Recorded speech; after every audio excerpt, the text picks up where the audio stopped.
So welcome everybody, welcome Geshe La. Okay, thank you, the Sheila and all the team members. Shantideva Buddhist Center, FPMT, New York. And welcome all the participants here. Setting a proper motivation, which consists of 3 parts. 1, the Refuge Field. Let us visualize all the Buddhist Bodhisattvas, particularly Buddha Shakyamuni, His Holiness the Dalai Lama, and all the enlightened beings of the Nalanda from the Nalanda Monastery University. And how you visualize them.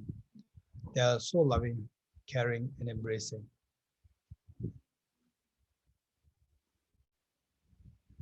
And for the Buddhists of the field, you visualize your 2 grandparents and all your children, all your family members, and all dear mother sentient beings living on the side.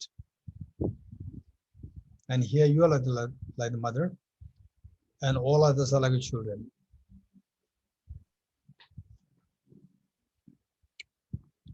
And the purpose of this practice is to awaken the seed of perfection within you.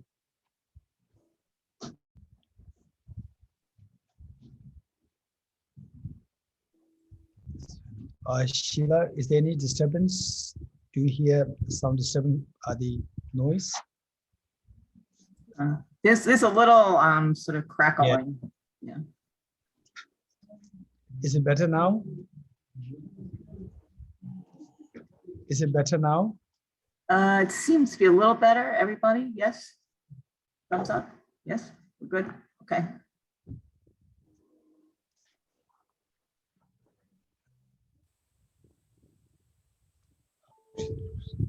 Good. Okay, is it better now? Is it better? Seems to be better, yes. Yes. Is it better now? Yes. Okay, Yes, good. that's good. Yes, very good. Thank you. Welcome. So the purpose of this practice, let us not forget, a purpose of this practice twofold. In a secular context and in Dharma context. And in fact, these 2 are one and the same thing, but presented in 2 different their forms. One, in a secular context, we all seek fearlessness and we seek infinite happiness.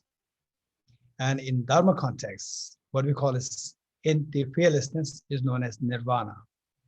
What is known as infinite happiness is known as Buddhahood. In other words, what we are seeking nirvana and Buddhahood. But to a secular person, when you talk about,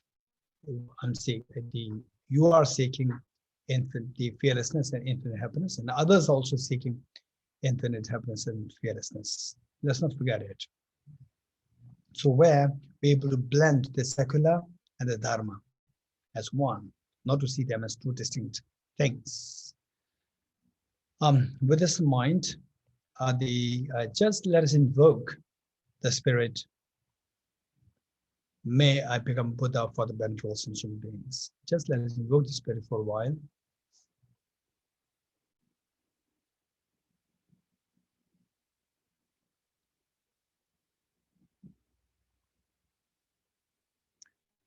Okay, with the spirit, screen sharing now.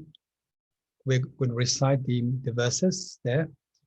And imagine that your parents, your children, all the family members, all dear mother sentient beings, they join you in the recitation to feel this, to invoke the spirit of compassion and of wisdom.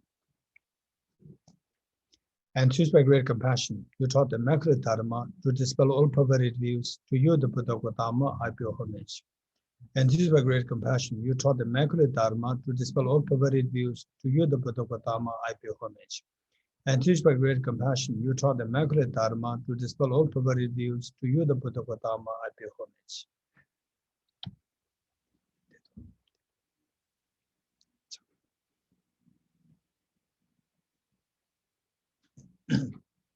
Okay. I go for refuge until I'm enlightened to the Buddha, the Dharma, the Sangha. By my accumulations for practice of giving and so forth, may I become a Buddha to benefit all sentient beings. I go for refuge until I'm enlightened to the Buddha, the Dharma, the Sangha.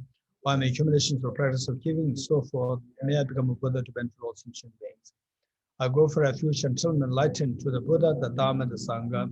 By my accumulations for practice of giving and so forth, may I become a Buddha to benefit all sentient beings. Independent origination, there is no ceasing, no arising, no annihilation, no permanence, no coming, no going, no separateness, no sameness. I prostrate to the consummate Buddha, the supreme among all teachers, the one who taught this peace, which is free of elaborations. I prostrate to the mothers of the hearers, the Bodhisattvas and the Buddhas, who through the knowledge of all lead hearers seeking preservation, complete peace, who through the knowledge of paths cause those helping my grace to achieve the aims of the world, and who through the possession of omniscience helps subdue as expanded varieties of teachings. The one who has transformed into the reliable guide, motivated by altruism to benefit all sentient beings. The teacher, to guide and protect her to your administrations. The one who has eliminated the web of conceptualizations and is endowed with the divine bodies of the vast and the profound, who turn the chants for the forever noble light rays. To you, the Buddha, I make prostrations. Inspired by wisdom and compassion, today in the Buddha's presence, I generate the mind of full awakening for the benefit of all sentient beings.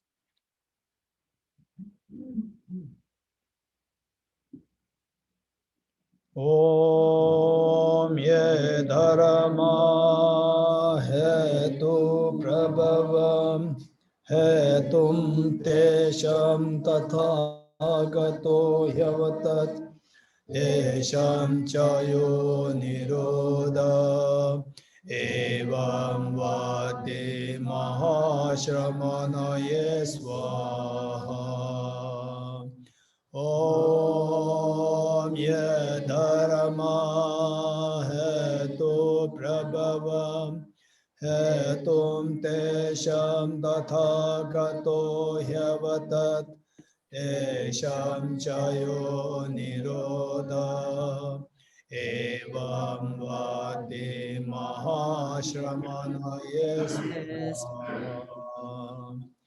Om ye dharma hetu prabhavam hetum tesham tathagato yavatat Esham chayo nirodha evam vate mahashramanaye swaha. The meaning of the mantra: all phenomena arise from causes. The causes are taught by the Tathagata. The cessation of the causes as well is taught by the great seer. Profound, peaceful, elaboration-free, clear light, non-composite. Such is the nectar light Dharma I have discovered. Finding no one who can fathom this teaching, in silence I'll return to the words. Beyond utterance, thought, and expression is the perfection of wisdom, which is unborn, unceased, and has the nature of space. It is the object of apprehension of self-realized wisdom. To you, the mother of the Buddhas of the three times of the obeisance. The four seals of the Buddha's teachings. All composite things are impermanent. All contaminated things are the nature of suffering. All phenomena are the nature of emptiness and selflessness. Transcending sorrow is peace. The Guru is the Buddha, the Guru is the Dharma, likewise the Guru is the Sangha, the Guru is the source of everything wholesome. I go for refuge in the Guru. By the sound of the vibrant drum of Dharma, you liberate all beings of miseries. I beseech you to kindly remain and give teachings until the end of the expanse of billions of aeons. The Buddha does not watch the negativities of beings, nor does he remove their miseries by his hands. His spiritual realizations are not transferred to them. It is by teaching the truth of the suchness that the beings are liberated. With folded hands, I beseech the Buddhas of all directions to shine the light of Dharma for all bewildered miseries glow. Instructions of parting from the four attachments. If you are attached to this life, you are not a spiritual practitioner. If you are attached to samsara, you have no renunciation. If you are attached to your own self-interest, you have no bodhicitta. If there is grasping, you do not have the view. Okay, heart sutra mantra. Heart sutra mantra. Deyata Om Gate Gate Paragate Parasangate Bodhisvatyata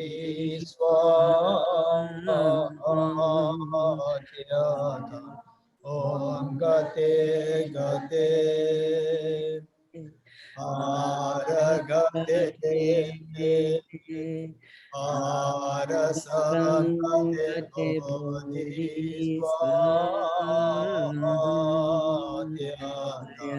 Om Gate Gate Paragate Parasamgate Bodhisvatyata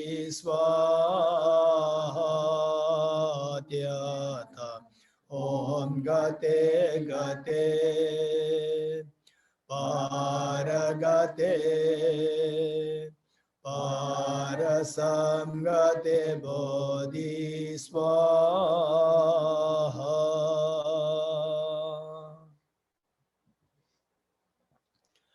Okay, Sheila will recite the 3 verses of the Bodhicitta. Yes, we should be behind this. Okay, thank you. We'll recite these verses to take the aspiration Bodhisattva vow. I go for refuge to the Triple Gem. I confess the negativities individually. I rejoice in the virtues of all the beings. I hold the precious Buddhahood in my heart. I go for refuge to the Triple Gem. I confess the negativities individually. I rejoice in the virtues of all the beings. I hold the precious Buddhahood in my heart. I go for refuge to the Triple Gem. I confess the negativities individually. I rejoice in the virtues of all the beings. I hold the precious Buddhahood in my heart. Gurus, Buddhas, and Bodhisattvas, please be here to me. Just as previous Buddhas have generated the mind of bodhicitta, and just as they successfully dwelt in the Bodhisattva practices, likewise for the benefit of all sentient beings, I will generate the mind of bodhicitta, and likewise shall I do successfully follow the Bodhisattva practices. Gurus, Buddhas, and Bodhisattvas, please be here to me. Just as previous Buddhas have generated the mind of bodhicitta, and just as they successfully dwelt in the Bodhisattva practices, likewise for the benefit of all sentient beings, I will generate the mind of bodhicitta, and likewise shall I too successfully follow the Bodhisattva practices. Gurus, Buddhas, and Bodhisattvas, please be here to me. Just as previous Buddhas have generated the mind of bodhicitta, and just as they successfully dwell in the Bodhisattva practices, likewise for the benefit of all sentient beings, I will generate the mind of bodhicitta, and likewise shall I too successfully follow the Bodhisattva practices. Okay. Last time we finished the teaching on the 4 seals. Now we relate the teaching of the 4 seals with the noble Mahayana Sutra, Dependent and Rising. So here we'll see that that what the Buddha taught, this mantra, which we just recited, Ye Dharma Hetu Prabhava, Hetum Tesham Tathagato Hyavatat, Tesham Chayo Nirodha Evam Vadi Mahashramane Soha. And this mantra is extremely precious. And let us now, reading the sutra, we'll see how important that is. And before we actually read the sutra, I like to explain the meaning of the mantra and relate the 4 seals with this mantra. Sheila, would you mind showing this mantra, which we just, or from whichever, from the sutra or from the verses we read just now? It is in both.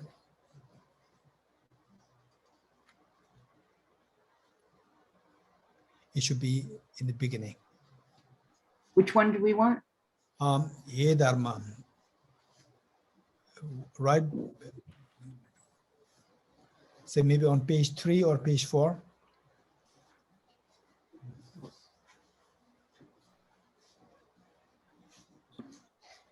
No, that's not it. Okay.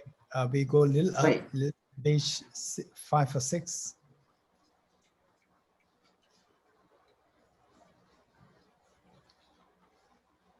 Okay, which means we have to go still more, like page 12. Let me see. I think it's on page 23 of the PDF, Sheila. Oh, Yes, page 23. page 20.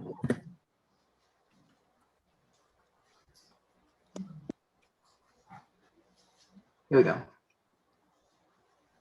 Is it? No, before that. Before. Oh, yes. Yes, perfect. You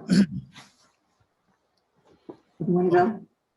Oh, yes. No, the mantra No. you shared just now. The mantra? Yes, mantra. Yes. This one. Okay. Yes. Okay. The sutra which we are reciting now, the Noble Mahayana Sutra, dependent arising.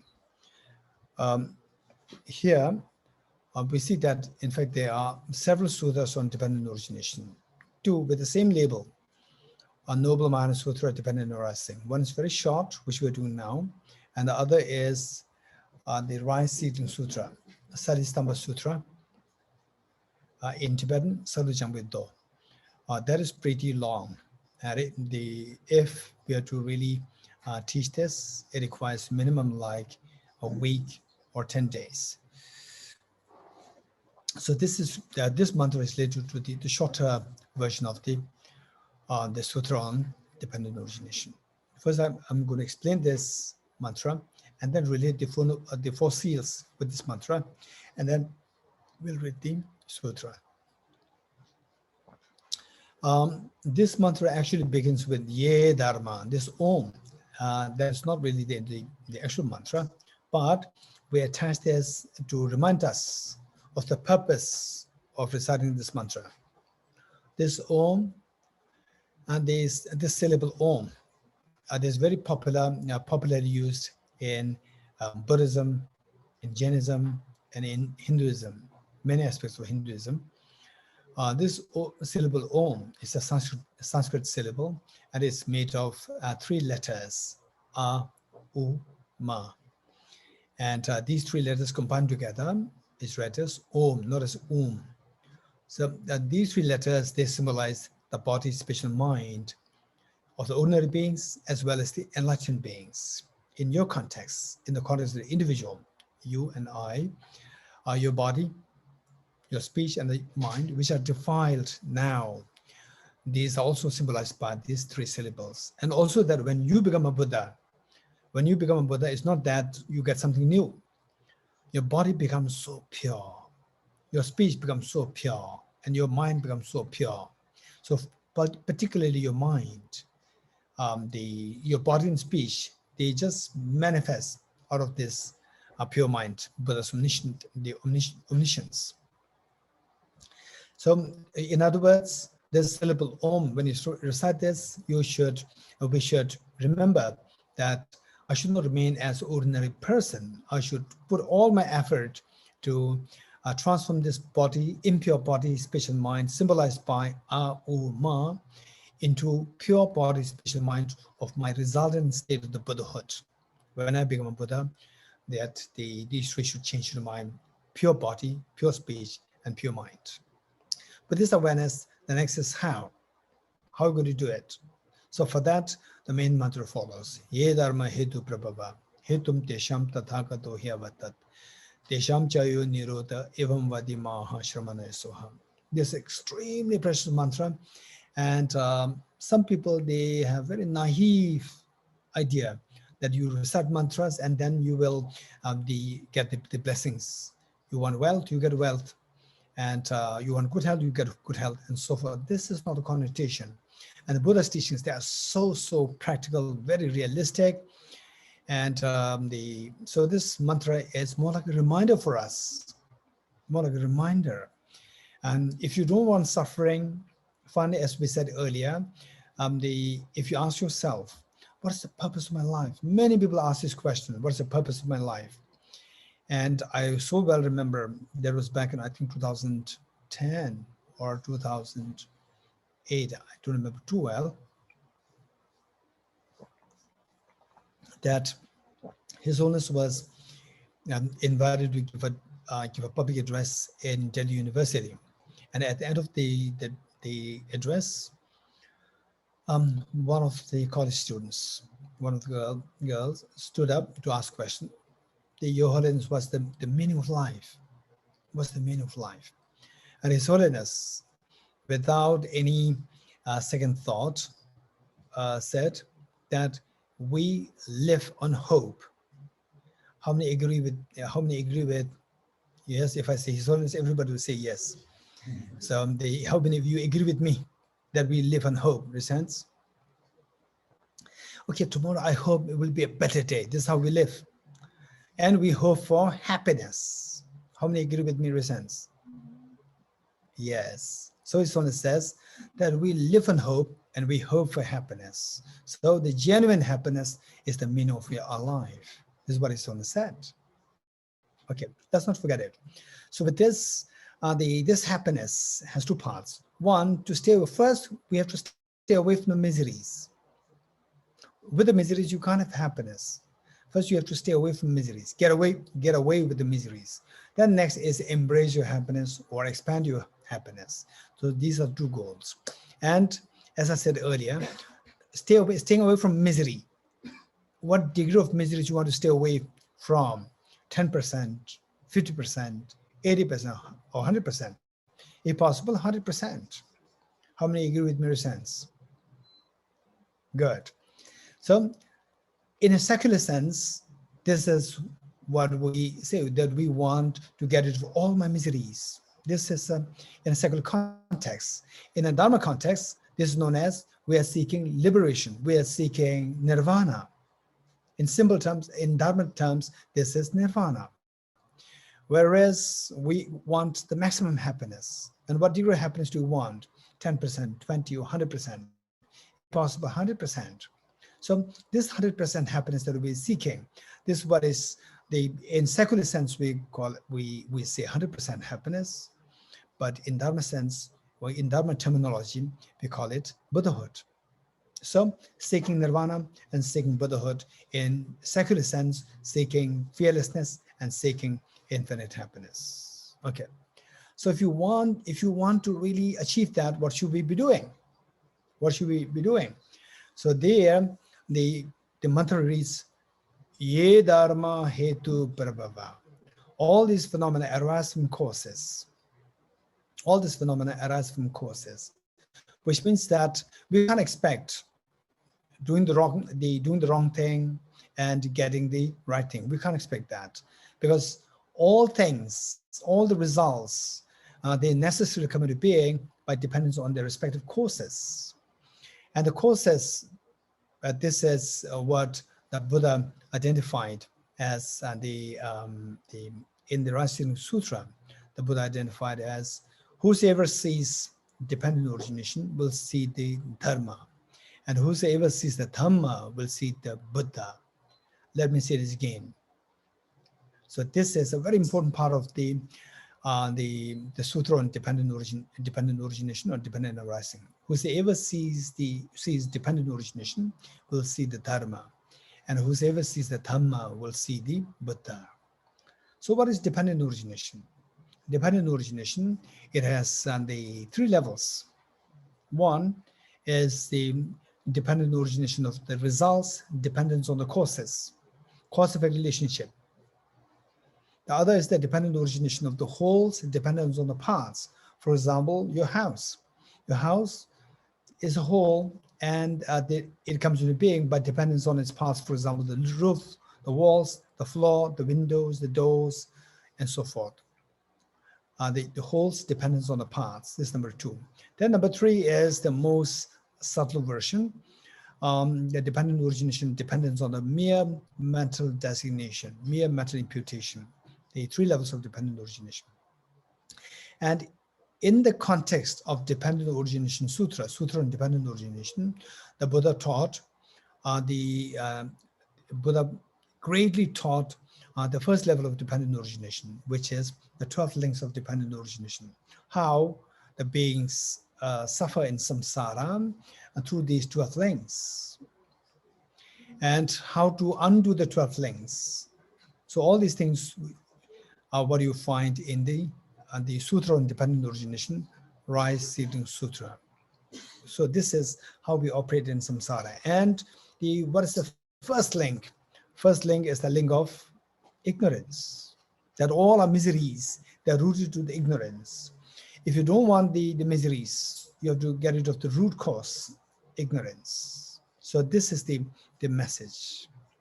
And then if you want happiness, infinite happiness, this happiness is the result of the practice of compassion, bodhicitta. So we have to practice the bodhicitta, we have to practice compassion. So with this mind, I'm going back to the screen sharing. Sheila, screen sharing.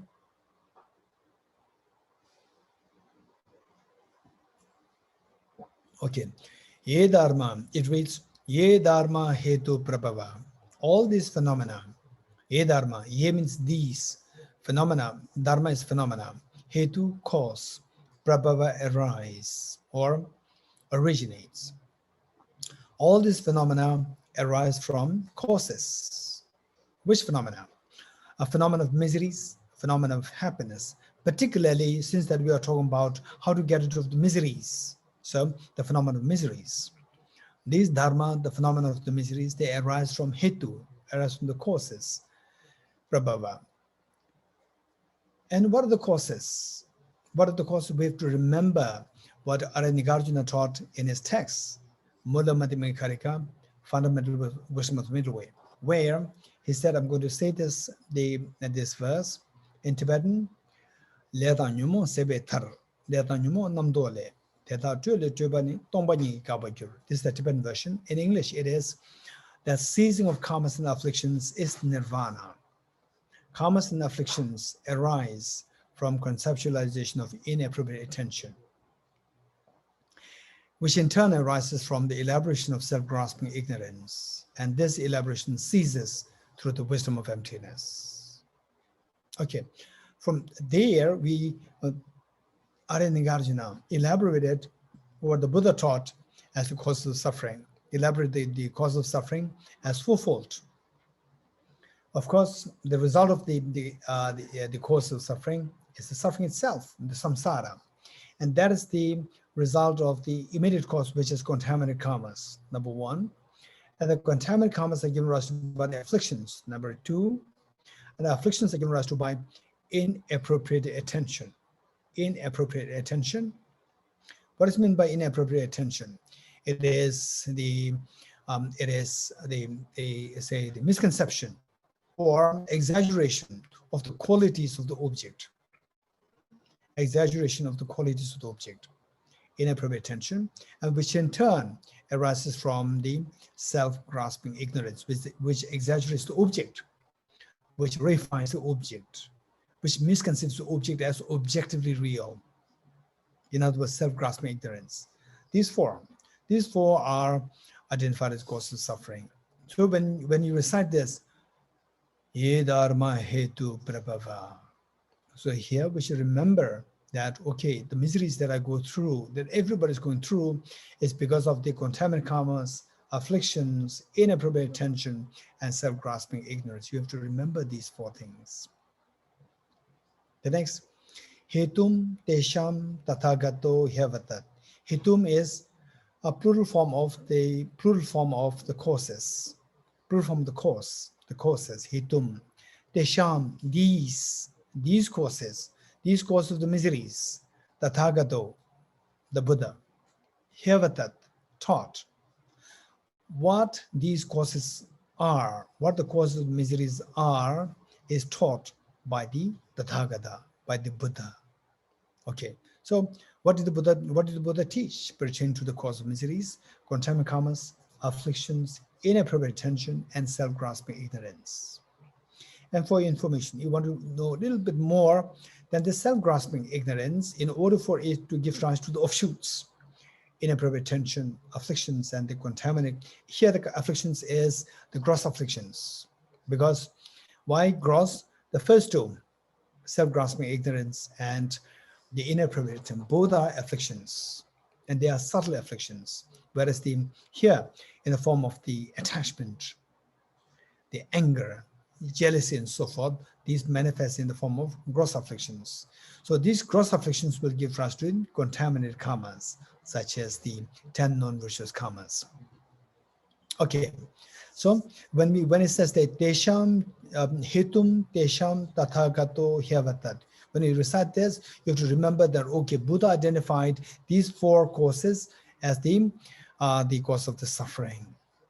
You have to remember that. You have to remember as you recite this. Tesham chayo nirodha. Tesham, again, these. Chayo is whatever. Whatever of these, whatever of these causes of the miseries. Nirodha, cessation. Nirodha means cessation. To stop. Bringing to an end, cessation. Evam. Evam is thus. Vadi, again, Vadi is taught. Bringing to the cessation of whatever causes of the miseries. Taught. Vadi is taught by the Mahashramana, the great seer. Maha is the great, and Shramana is the seer, the saint, the great seer. Shramana referring to the Buddha. And Buddha doesn't mean only the Buddha Shakyamuni. All the Buddhas taught. Ye Swaha. Ye Swaha is established as thus. This reality. This is established. Okay. So here we see that this mantra, the reflection of the mantra, this is not just reciting what is that? There's English word. The miracle words, uttering miracle words, and then some magic happens. No. You look at this mantra, look at the meaning of the mantra. It's a very clear indication that is a reminder for us. That the miseries which I dislike, they come not randomly, they came from the causes. And if I don't like these miseries, I have to bring an end to the causes. And how to bring the end of the causes is taught by the Buddha. So, hetum tesham tathagato hyavatat. These causes were taught by the Tathagata. Tesham chayo nirodha. Whatever of these, meaning whatever these causes of suffering, bringing an end to this, nirodha, cessation of these, evam is thus Vadi taught by the great seer. So what did the Buddha teach? The Buddha taught the wisdom of emptiness. So we said that Arinigarjuna, he said, the ceasing of karmas and afflictions is nirvana. Karmas and afflictions arise from the conceptualization of self, the conceptualization of the inappropriate attention, which in turn arises from the elaboration of self-grasping ignorance. And the elaboration ceases, it stops. How? It ceases through the wisdom of emptiness. So this is where what Arinigarjuna taught as a commentary fits so well with the explanation of this verse, this mantra. Tathagata hyavate tesham chayo nirodha evam vadi mahashramana soham. Here, remember that what the Buddha taught, how to stop these causes of miseries, is eventually by stopping the self-grasping ignorance. How to stop it? How to stop the self-grasping ignorance? By the wisdom of emptiness. And whatever little experience of emptiness that you have, and if you're not exposed to wisdom of emptiness, by reciting this, and then believe it or not, you see that even today amongst the Buddhists, even among some of the Buddhists, the people, they said that, oh, what is emptiness? What is, Arinigarjuna's text? They don't mean anything. They say like this. It's very sad. People are being misguided. In the first place, they are misguided themselves. And then they mislead other people. This is very unfortunate. Look at this sutra, and there's this mantra. This mantra was what the Buddha himself taught. And here the Buddha taught, Hyavata tesham chayo nirodha. How to bring an end to this by the wisdom of emptiness. This is taught by the great seer. So then if you don't study the wisdom of emptiness, no matter how much you recite this mantra, your miseries will never come to an end. Say, for example, it is like reciting the mantra that the food will remove my hunger. You recite this mantra, food will remove from my hunger. When you're hungry, you recite this mantra, Om, the food will remove my hunger. You recite it 100,000 times, hunger will not move. So this mantra, Om, Hum, the food will remove my hunger, Swaha. When you recite this mantra, it should be a reminder for us that I should take the food. So likewise, when it says, Ye Dharma Hetu Prabhava, Hetum Tesham Tathagato Hyavatat, Tesham Chayo Nirodha Evam Vadi Mahashramana. So when you recite this mantra, it should be a reminder for us that I should stop these contaminant karmas, afflictions, inappropriate attention, self-grasping ignorance, because these are the causes of miseries. And how to stop them? Finally, by the wisdom of emptiness. This we should be reminded of. And for the wisdom of emptiness, we can't expect that you go to a teacher and then go to the Lama and get some blessings and you have the wisdom of emptiness. It will never happen. This is not how it works. For example, let's say that some Lamas, they bless you, and then tomorrow you expect to become a Nobel laureate in physics. Impossible. You cannot become a Nobel laureate in physics simply by receiving some blessings from a guru. Impossible. So what should you do? If you want to become a Nobel laureate in physics, you have to study mathematics. You have to study physics. So likewise, if you want to get rid of your suffering, you have to study the emptiness. You have to reflect on emptiness, and you have to practice you have to meditate on emptiness. So this is the only way. Okay. So having said this, now the 4 seals. How to apply these 4 seals, the 4 seals with this mantra. All composite things are impermanent. Number 1, all composite things are impermanent. Number 2, all contaminated things are suffering nature. Is that ye dharma hetu prabhava. All these phenomena arise from their causes. All these phenomena, particularly miseries, they arise from the causes, which means that causes, they change to become the result. Causes, they change to become the results. So change means impermanence. So all what is a composite phenomena should necessarily follow the principle of the change, and change connotes impermanence. Therefore, all composite things are impermanent. This is what you find taught here. Ye dharma hetu prabhava. All these phenomena arise from the causes. Hetum, and then also hetum tesham tathagato hevatat. So what these causes are. So all contaminated things are suffering nature. These contaminated things, they give rise to the suffering. So the mechanism, cause and effect is taught there. And then in the second line, hetum tesham tathagato hevatat. These causes, what these causes are, contaminant karmas, afflictions, inappropriate attention, and self-grasping ignorance. These process to give rise to the miseries. This is what is taught by the Tathagata. So here we see that all contaminated things, contaminated meaning the afflictions, contaminated karmas, they give rise to the miseries. Tathagato hyavatat. Then tesham chayo nirota. So bring an end to these cause of miseries. Evam is thus Vati taught by the great saint. So here the cessation. This morning when we were doing the Bodhicitta, taking the aspiration Bodhisattva Vow. So the true meaning of nirvana in the context of Prasangika. If you are aware of the Prasangika philosophy, the intercontext of Prasangika, the true experience of nirvana should be understood in the context of emptiness. You experience emptiness.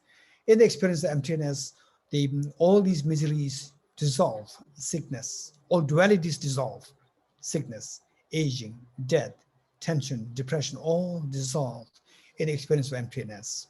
So this experience of emptiness, where the Buddha taught the 3rd seal, everything is of the nature of emptiness and selflessness. And some of you may be wondering, so why emptiness and selflessness taught as separate? So if you want to know this, I'll be happy to address this later at the end of the session. So it's about the emptiness. So everything's nature, emptiness, selflessness, this tell us the cessation, the truth of the cessation, as well as the path leading to cessation. So what here it says is Tesham Chayo Nirodha. Nirodha is the cessation. And in the context of eradicating all the afflictions, it is nirvana. Tesham Chayo Nirodha.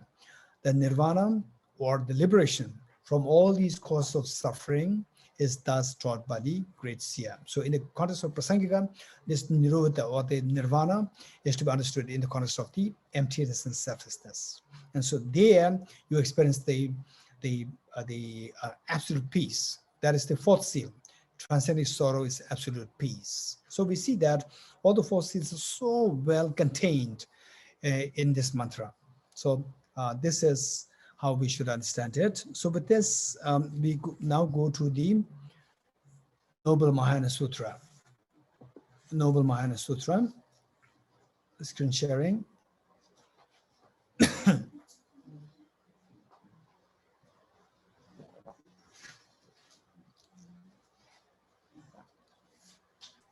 Can you see that?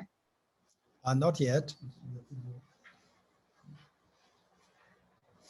Okay, good.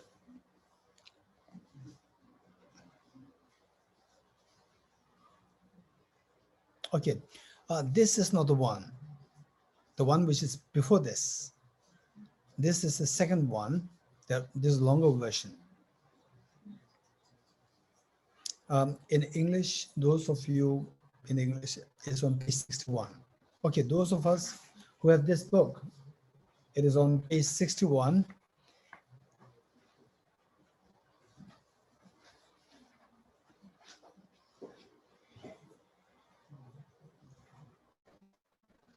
Okay, it is just 1 or 2 pages before that, 2 pages before what you've shown before.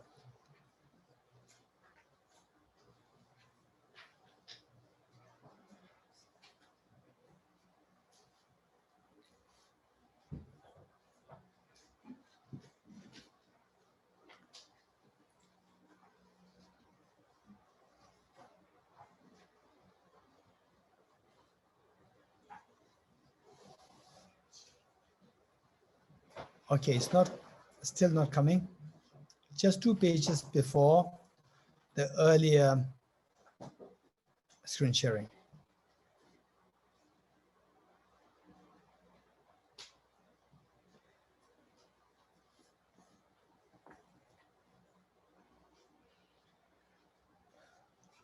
So where is this located? What are we looking at? I'm sorry, I'm looking sure if I have for the Noble Mahayana Sutra, Dependent Arising, which is just 2 pages before, immediately before the screen sharing earlier. It's in the other document? Okay, you can just show the early one, then I'll tell you where to go. Okay. This guy? This document?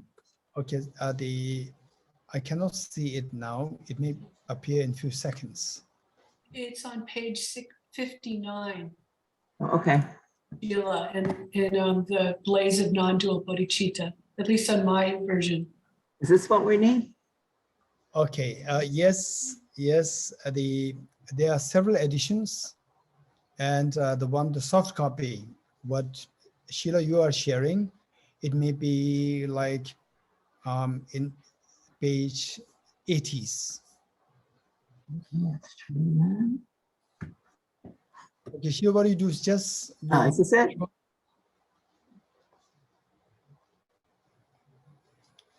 Is this the one? okay, so it takes time. The computer is not as fast as it should be. Second.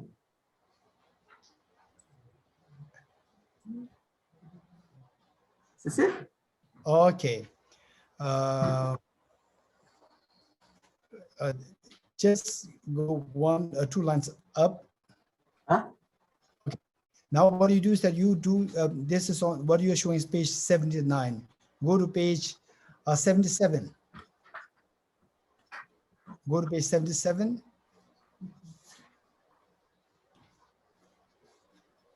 Oops. Okay, this is my page 77. Yeah, your page 70. You're also on page 70. Okay, now we are there. Yes.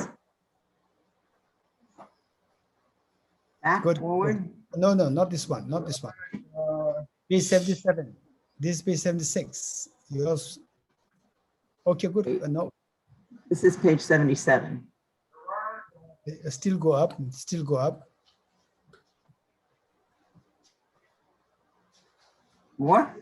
Okay, which means that yes. Good. Yeah, this is the one that we're reading. Oh, okay. Okay. Thank you. Sorry about that. Thank you. Okay, the Noble Mahayana Sutra, dependent arising.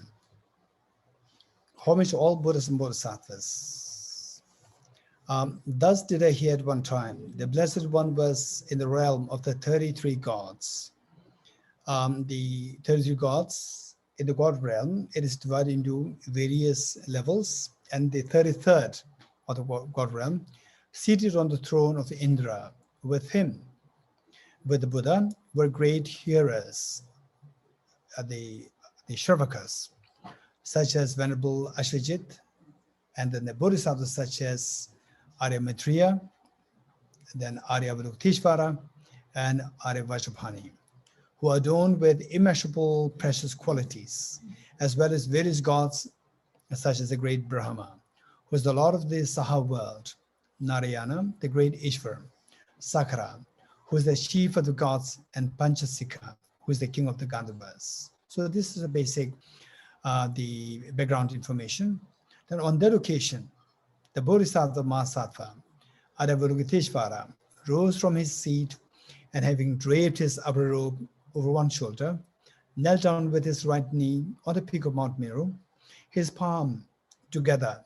He then bowed towards the Blessed One, the Buddha, and addressed these words to the Buddha, Blessed One. These gods, it so happened that they in the 33, in fact, for information, the Buddhas are the mother, the Maya Devi, Buddha's mother, who passed away in 7 days after giving birth to the Buddha. Buddha's, she took birth in the 33 heavens, and at one point, the Buddha actually went there to give teachings to his mother with all the god and goddesses there. Okay. So the Blessed One, these gods all really wish to build a stupa. This conveys a lot of information for us. And so what is the stupa, number one?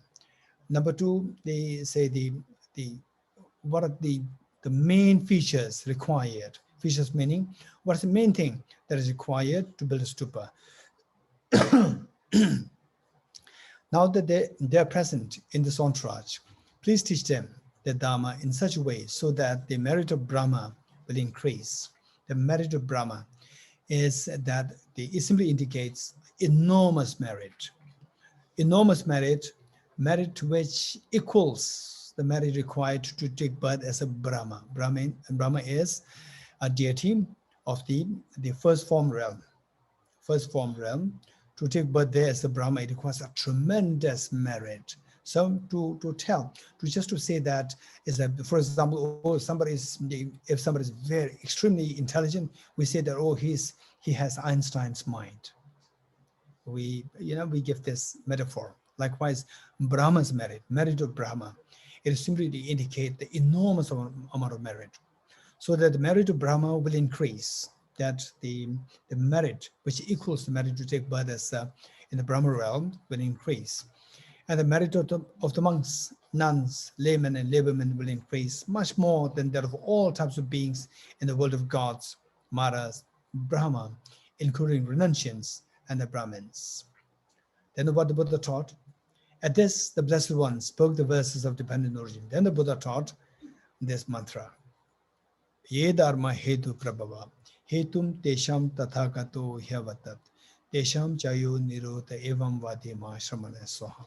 So this is what the Buddha taught. How to accumulate merit. The Buddha just taught that that your experience of the pains which you don't want, these are results of causes, and identify these causes, get rid of the causes by resorting to the proper remedies. And this is what all the Buddha's intent. This is what the Buddha taught. Okay, next, which I explained already before, related to the 4 seals. All phenomena arise from causes. So here, all phenomena, some people who are exposed to the study of logic, they may say that, no, this is not true. It must be some translation error. No, this is not a translation error. The all phenomena, when oftentimes things were, there are some implicit connotations also there. We should not miss the implicit connotations. For example, when the Buddha said the form is empty in the Heart Sutra, the 4 lines, form is empty, emptiness is form, emptiness is not other than form, form is also not other than emptiness. When the Buddha taught this, it doesn't mean that the form is empty. It simply means the form is intrinsically empty. Form is objectively empty. So what is the qualification to be attached? This should not be missed. Likewise here, when the Buddha taught all phenomena arise from causes, all here referring to the composite, all composite phenomena, they arise from the causes. The causes are taught by the Tathagata. So what are the causes that are taught by the Tathagata? The four levels of the cause. Number 1, the contaminant karmas. Number 2, afflictions, gross afflictions. Number 3, inappropriate attention. Number 4, the self-grasping ignorance. Let us not forget these 4 causes, and to speak. Okay, thank you, Mary. Thank you. Thank you. You need to put it here. This is a bigger.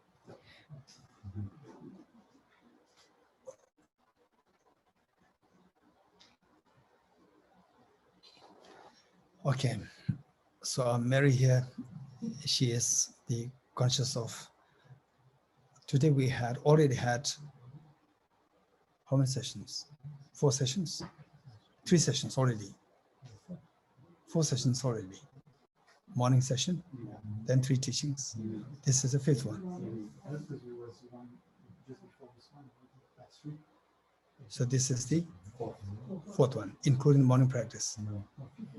Then the 5th one. Okay, this is the 5th class. So the one here, Mary, he said, I was a little sweating. So he's concerned. Thank you, Mary. Okay, so I got this water.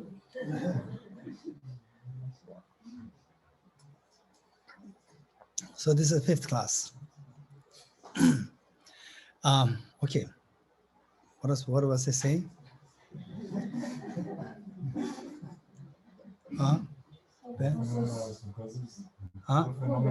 Okay, yes.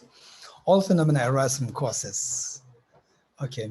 The phenomena here is not the phenomena in general, because some people who are exposed to philosophy, who are exposed to logic, they say, no, this is not either of course the Buddha may not be wrong. Maybe the translator is wrong, right? Phenomena is not all phenomena arise from causes, because the non-composite phenomena, they don't arise from causes. So people may argue like this. So this way we should be little, the broad-minded. We should be seeing the context. Say when the Buddha said that the form is empty, emptiness is form. So Buddha doesn't mean that the form is empty or the form doesn't exist. No, everything exists. If you say the form is empty, and this is where even the many scholars, Buddhist scholars, and particularly people who claim themselves as the experts in Buddhist philosophy, they tend to make this mistake. One time, I was in a conference, a very important conference, and they were particularly, I invited one professor who is being respected greatly as a Buddhist, the expert in Buddhist philosophy. And suddenly, and he was sitting as the chairperson, and suddenly he said that, no, in Buddhism, there's no self. In Buddhism, there's no self. I was shocked. It can't be this professor who I invited as the leading expert in Buddhist philosophy. Of course, he's not Tibetan. Most likely, he's also not Buddhist. And I can't believe that this was the thing. So I just listened to him well. I said that Buddha said, everything is the nature of emptiness and selflessness. Everything is the nature of selflessness. There's no self. I was literally shocked. So, if ever you hear anybody saying that in Buddhism there's no self, this is where we're going wrong. In Buddhism, there is self. There is self. So what is that which the Buddha rejected? That everything is the nature of emptiness and selflessness. There's no self. What is this self which the Buddha rejects? It's the intrinsic self. It's the objective self. That is rejected. Let's not forget it. Self per se is not rejected, intrinsic self is rejected. Let's not forget it. And you may say that, okay, so any source, can you cite any source where the Buddha said the self exists? The Buddha said, you are the master of yourself. Who else is there as your master? The one who tames one's mind will be liberated and is wise. This is what the Buddha said. You are the master of yourself. The Buddha identified you to take care of your own self, you to take your own responsibility. You are the master of yourself. Who else is there as your master?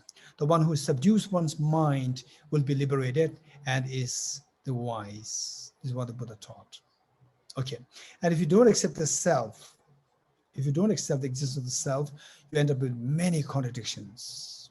And in fact, many scholars, even the Buddhist scholars, well-renowned Buddhist scholars, not only as a scholar, but as a great practitioner who really believes in the Buddha's teachings. Even some of them, they literally take this word, selflessness, to mean no self.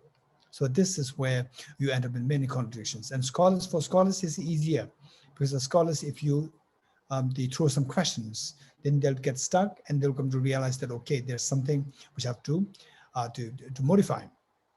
So this was what happened in in Pune University, when I was invited to give a talk, a keynote speech from the Mayan perspective. There was another scholar, a great scholar, who I really respect for his real, the heart for the Buddhist teachings.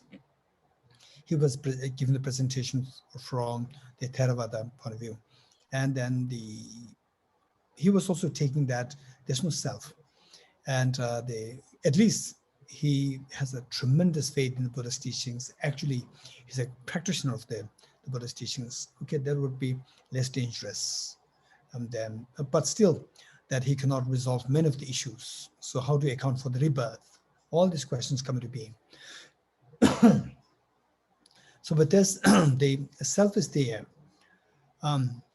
So all phenomena arise from causes. So all phenomena, it doesn't mean all phenomena to be taken literally. It means the phenomena of suffering. Just as when the Buddha said, the form is empty, we should interpret that as form is empty of intrinsic reality, or form is intrinsically empty. Okay, let's go to the screen sharing.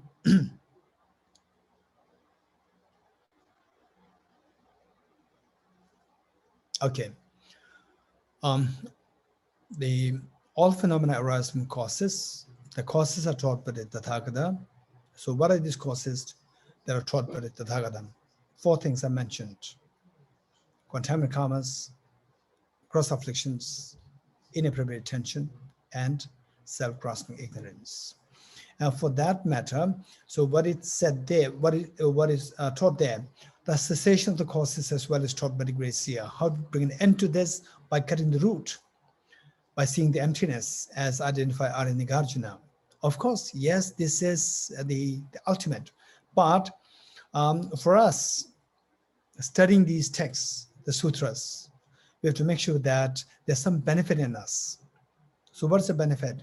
Benefit that our miseries, we can't expect overnight the transformation. We can't expect overnight, the purification happening, that the next day we become the enlightened.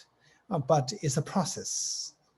It's a gradual process. Because it's a gradual process, we should make sure that it's actually happening. So for that matter, they say, don't just ignore the contaminated karmas. We have to work on the contaminated karmas. How to stop the 10 non-virtuous actions. This is very important. 10 non-virtuous karmas. How to stop that? We have to put effort there.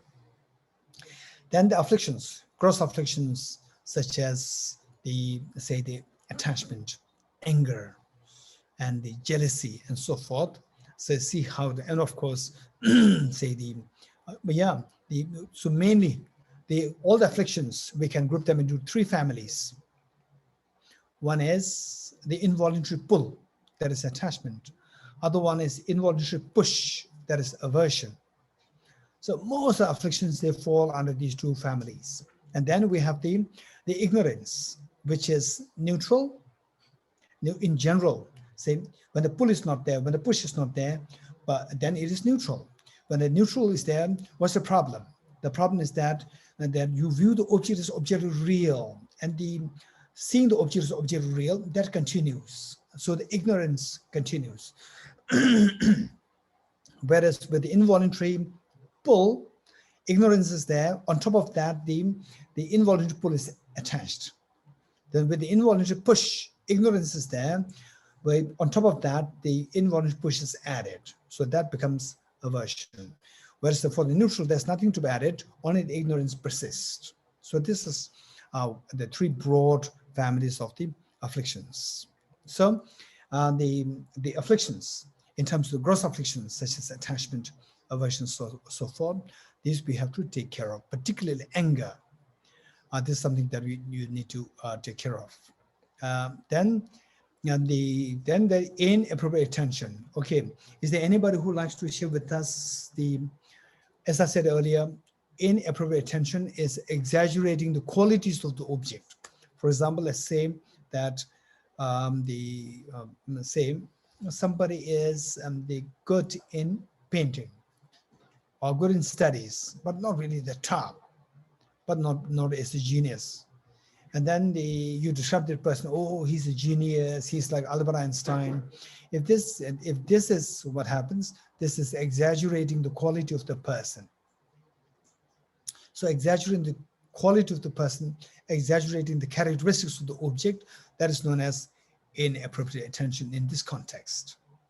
So how to get rid of the inappropriate attention? Anyone? Anyone? Just raise hands. No one? Okay, I need to, now I don't have a helper.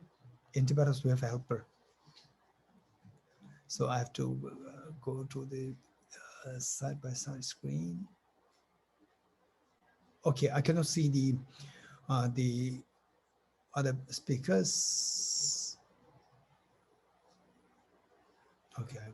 Okay, anybody raise hands. How to get rid of the inappropriate? Now I can see all of you. How to get rid of the inappropriate attention? Anyone? If you could remember last time what we did, we shared a story. From the story, we got a good picture of how to get rid of the inappropriate attention. Anyone raise hands?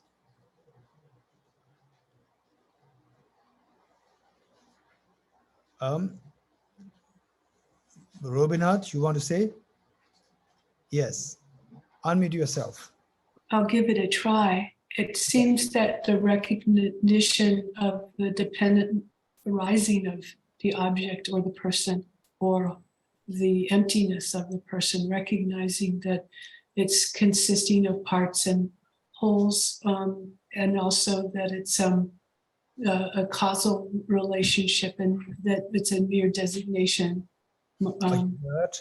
Thank you. Anyone else? Anyone else with hands? How would you work on to get rid of the inappropriate attention, where the mind exaggerates the qualities of the object or exaggerates the characteristic of the object? Anyone? Raise hands, raise hands. Okay, Jane.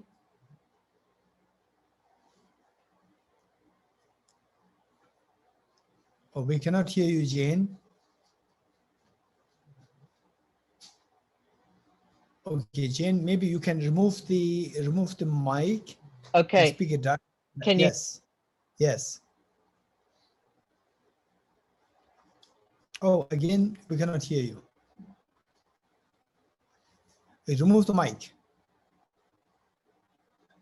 Remove your mic altogether. Yes. Unplug your mic.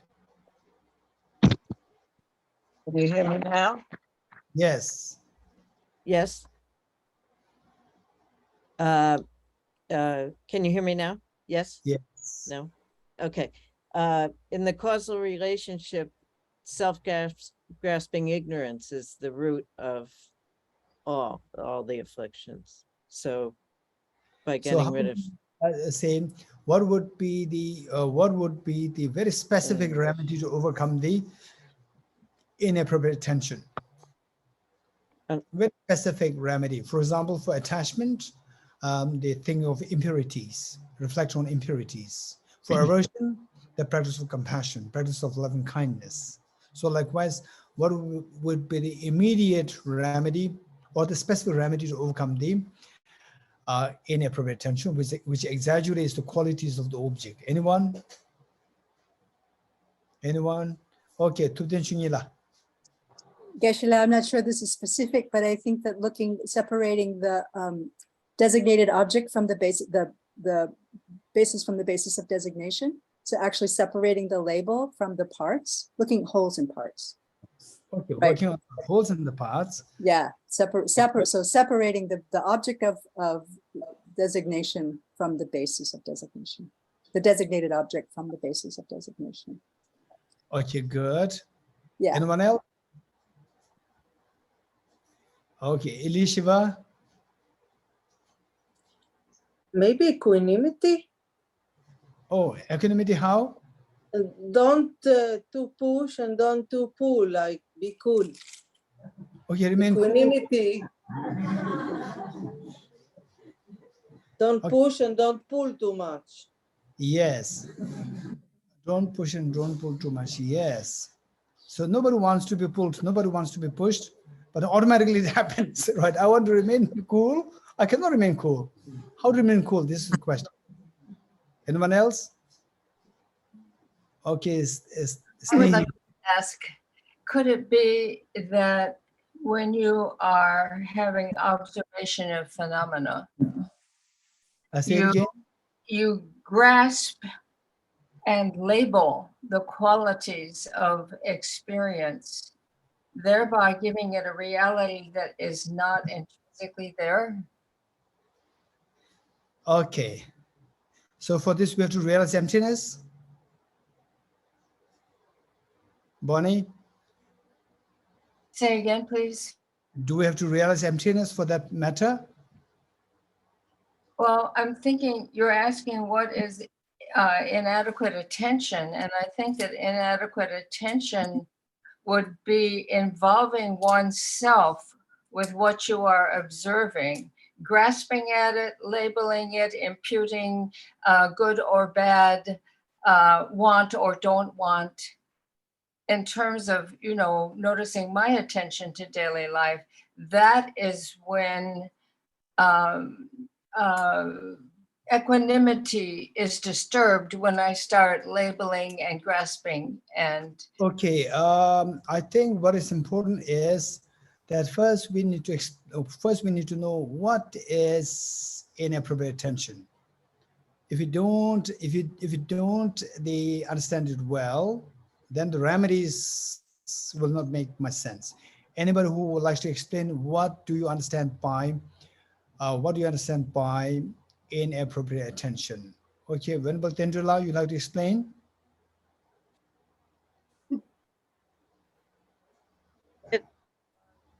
Adding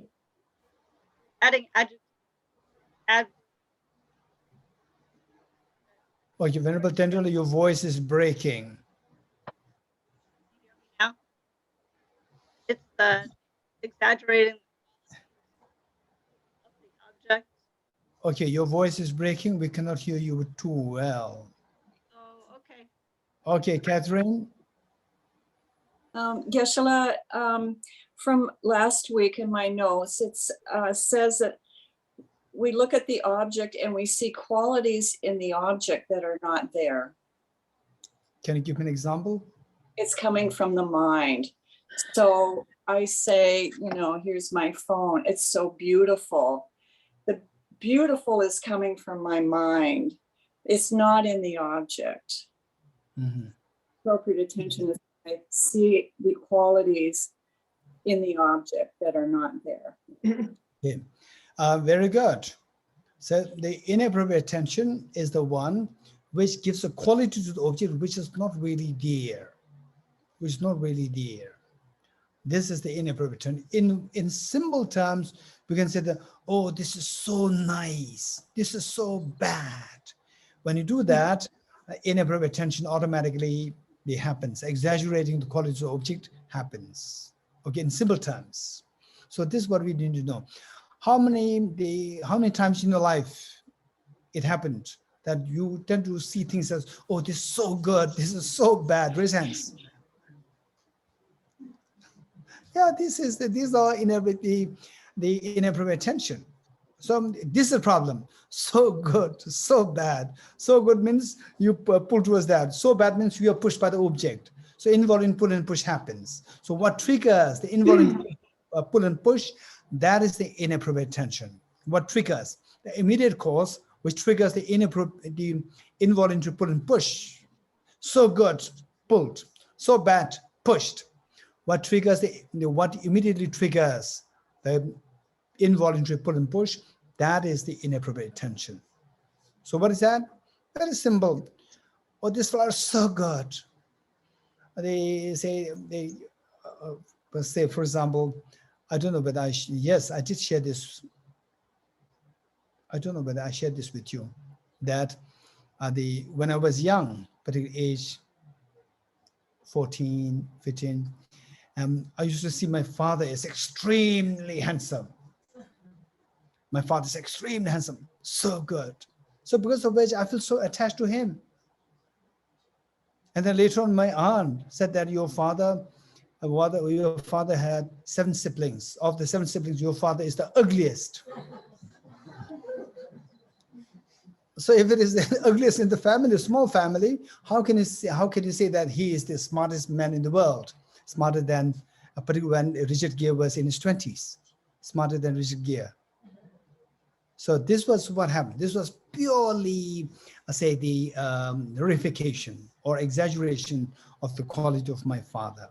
Okay, that is the inappropriate attention. And so how to get rid of the inappropriate attention? Okay, Catherine, how do you get rid of the inappropriate attention?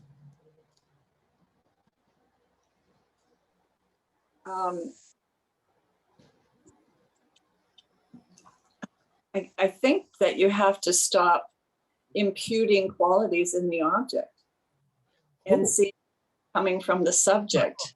How to stop it? Yeah, and to see the emptiness of the object holding qualities. So which means that to stop this inappropriate attention, you have to see emptiness. You have to see the emptiness of the qualities in the object. Is there anybody? So it took me so long to understand emptiness. If you tell me to understand emptiness to get into the inappropriate attention, then I would say, oh, it's too difficult for me. Is there anybody who's kind to tell me how to get the inappropriate attention without having to understand emptiness? Raise hands. Is there anybody who can help me? Okay, Shmuel Rupo. Maybe just to apply the individual antidote to attachment and anger, like you said earlier. Like what? By the individual antidote for attachment and anger. Okay, let's say the inappropriate attention is before the attachment, before anger. Inappropriate attention is before anger and before anger and attachment. So how do you remedy this inappropriate attention? This is my question. Anybody who would like to help me without having to go to emptiness? So if I want to have a simple hut. Catherine, don't tell me to, okay, how can I get one? How can I get a small hut for myself? Don't say that you need billions of dollars. You're getting it? I cannot get the billions of dollars. Tell me something which is doable. So somebody without knowing emptiness, still the person can get rid of the inappropriate attention. Is there any ways? Raise hands. I think your metaphor last time was, the person who was really bothered by the children who make noise. And then you tell him, we have in our Jewish tradition also, that they came to the rabbi and he said, yeah, put in the goat. And then he said, put in the cock and put, and then take it out, and everything was fine.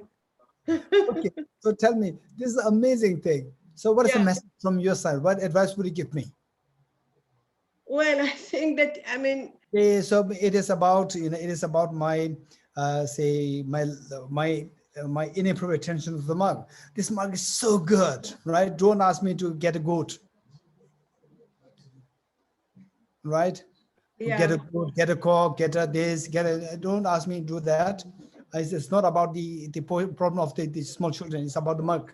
So how would you help me? So what you said is perfectly correct. Simply you have to learn how to apply this to other things. Anybody who can apply this to other yeah, things? well, I mean, it's really relative terms. Exactly. How to see things in relative terms. You don't have to see emptiness at this point. Even without seeing emptiness, you can see things in relative terms, right? If you want to know that, is very simple. What you do is that, and they say three things. Let's say the lemon, orange, and then sugar, right? Lemon, orange, and sugar. Okay, this orange, is it sweet or sour? It's relative. You eat it and you feel that it's sweet. If you feel that, oh, it's sweet, I'll give you the sugar, proper sugar, right? Very sweet, proper sugar. And then after this, you eat this orange, is very sour. And when you say it's very sour, I'll give the lemon. After taking lemon, then you eat the orange. Oh, this is so sweet. So this is how our mind imputes. How to stop imputing so good, so bad, and so forth is by seeing things in relative terms. This is so important. And if you can apply this in your day-to-day life, your life would be very easy.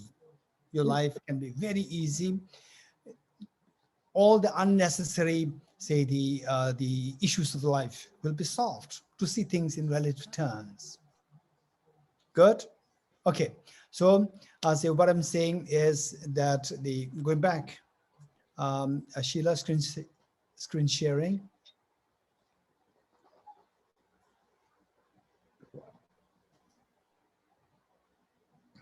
Okay. All phenomena arise from causes. The causes are taught by the Tathagata. The cessation of the causes as well, the cessation, how to bring an end to the causes is as well as taught by the great seer, by the Buddha. So how to bring an end to cessation? So finally, they say that when you remove these causes, contaminant karmas, afflictions, inappropriate attention, so forth, there are two ways of removing them. One is simply suppressing the causes, inactivating the causes, or the suppressing the causes. And the other one is removing them from the root. Which is better? Anyone? For sure, removing from the root is better. This is wiser.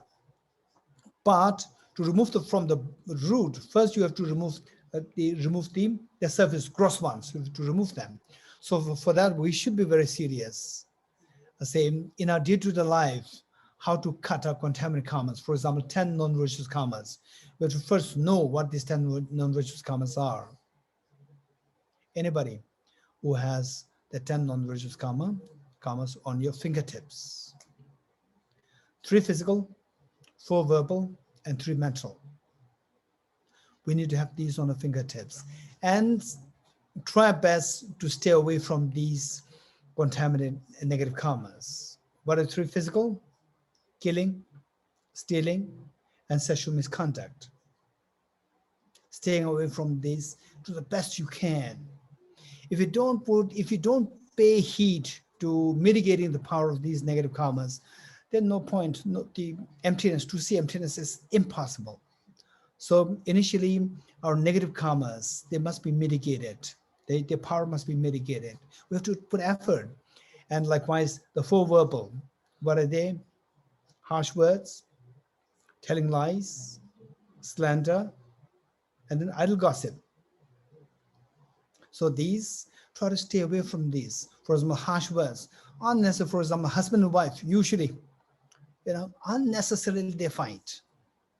And nowadays, parents with the children with their parents, we just unnecessarily shout at our parents. This is so unfortunate.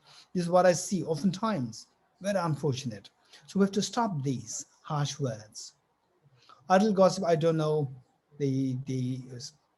say in some places where everything's so relaxed, and then they have time for idle gossip. Otherwise, in many places don't have the idle gossips. And nowadays, social media has become like idle gossip. It's a big idle gossip. Yeah, it's just gossiping, the idle gossip. And then the slandering, so creating divisions among the people who are close, unnecessary creating divisions. These are acutely negative karmas. And then telling lies. Okay, then the three mental, the covetousness, craving after the possessions of other people. Yes, of course, this is so common nowadays. Relationships, these are all about this cheating. All these things happen there.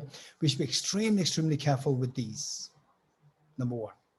Then number two, the malice, ill will, wanting to harm others. This is say one is the attachment. Acute version of attachment is the covetousness.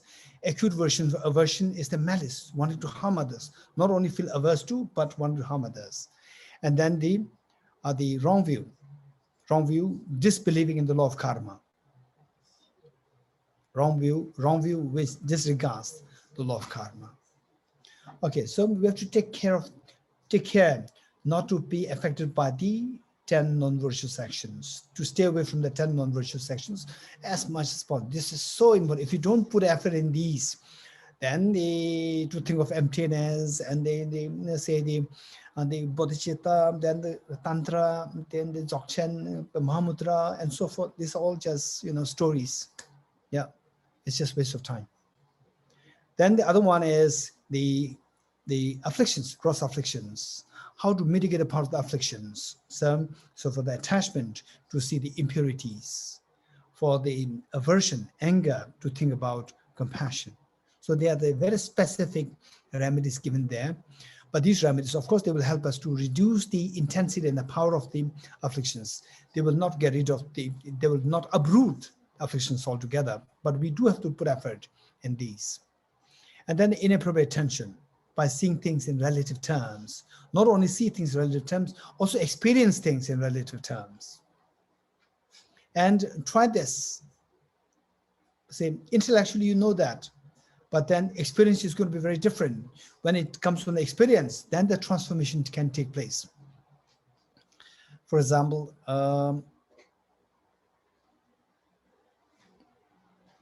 recently I was in a friend's house.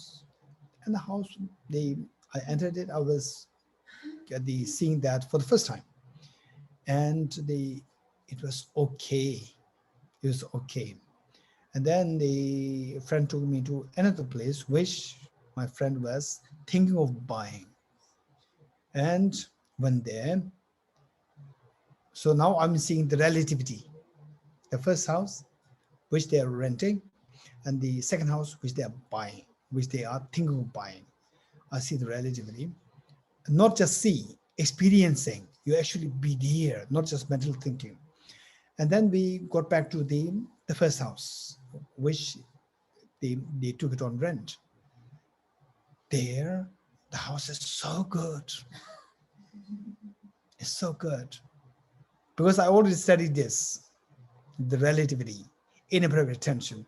Okay, the earlier which I saw as not good, now seeing as so good, is all the inappropriate attention is now being activated in my mind. So this is all relative. Earlier when I saw this so because comparison was not there. Now I have the experiential comparison with the house which is less good.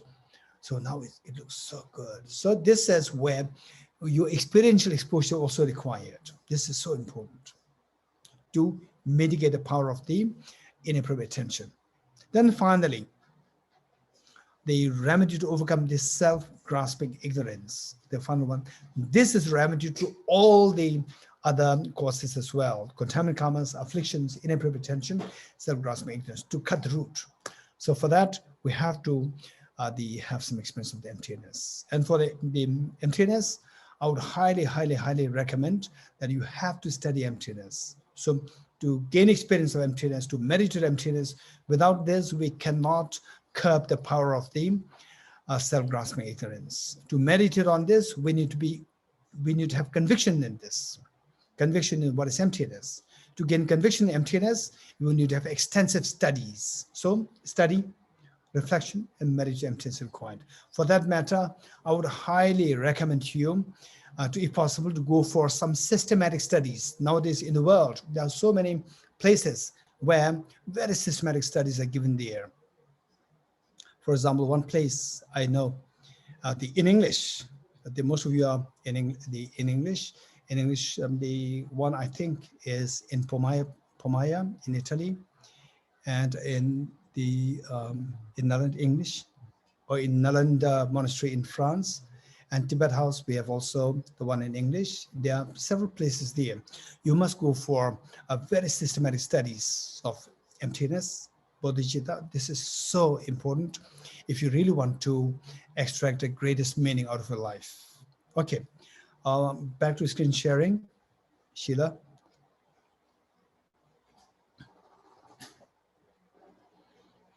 Okay, the causes are taught by the Tathagata, the cessation of the causes as well, how to bring an end to the causes.